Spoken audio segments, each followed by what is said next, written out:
حضرت داؤد علیہ السلام جنگل سے گزر رہے تھے، اتنی دیر میں ایک شیر جیسے ہی آپ کی مہک کو محسوس کرتا ہے دوڑتا ہوا آپ کے قریب آتا ہے اور قدموں میں سر رکھ کے اپنی زبان میں کہتا ہے، اے اللہ کے نبی، میں آپ کی زیارت کے لیے آیا ہوں۔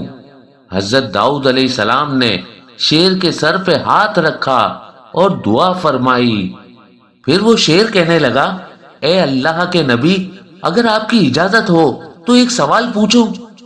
حضرت داؤد علیہ السلام نے مسکرا کے فرمایا، ہاں پوچھو، کیا پوچھنا چاہتے ہو؟ وہ شیر اپنی زبان میں کہنے لگا، مجھے یہ بات سمجھ میں نہیں آتی کہ اللہ نے ہمارے رزق کے لیے جانوروں کے گوشت کو کیوں منتخب کیا ہے؟ ہم شکار کرتے ہیں اور جانوروں کو کچا کھا جاتے ہیں، اس میں قدرت کا کون سا راز ہے؟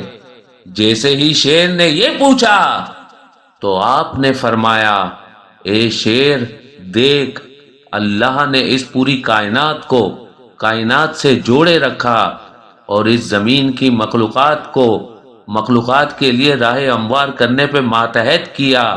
دیکھ، اگر اس جنگل میں سانپ نہ ہوتے تو ہوا میں اتنی بیماریاں پیدا ہو جاتی کہ جاندار کا رہنا محال ہو جاتا۔ اگر سورج کی گرمی نہ ہوتی تو زمین پہ سردی کی وجہ سے مخلوقات کا رہنا مشکل ہو جاتا اور بارش کا برسنا، مختلف جگہوں پہ درخت اور سبزہ اگنا ممکن نہ ہوتا۔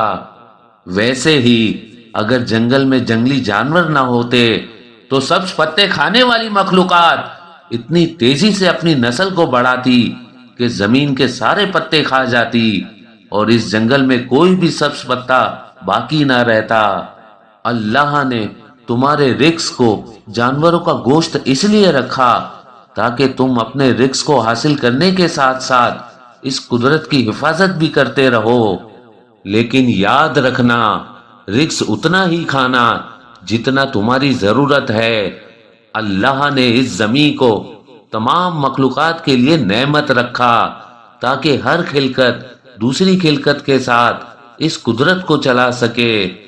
لیکن افسوس تو یہ ہے کہ انسان ذخیرہ کرتے ہیں اور اسی ذخیرہ کرنے کی وجہ سے وہ ایک دوسرے کا حق کھا جاتے ہیں، اور کوئی اتنا امیر بن جاتا ہے، اتنی دولت ذخیرہ کر دیتا ہے جو اس کے کھانے پینے سے بہت زیادہ ہوتی ہے، اور وہ اس کا رکھوالا بن کے پوری زندگی اس کی حفاظت کرتا رہتا ہے، اور کوئی اتنا غریب بن جاتا ہے کہ 2 وقت کی روٹی کے لیے زمین پہ مارا مارا پھرتا ہے، زمین پہ مارا مارا پھرتا ہے۔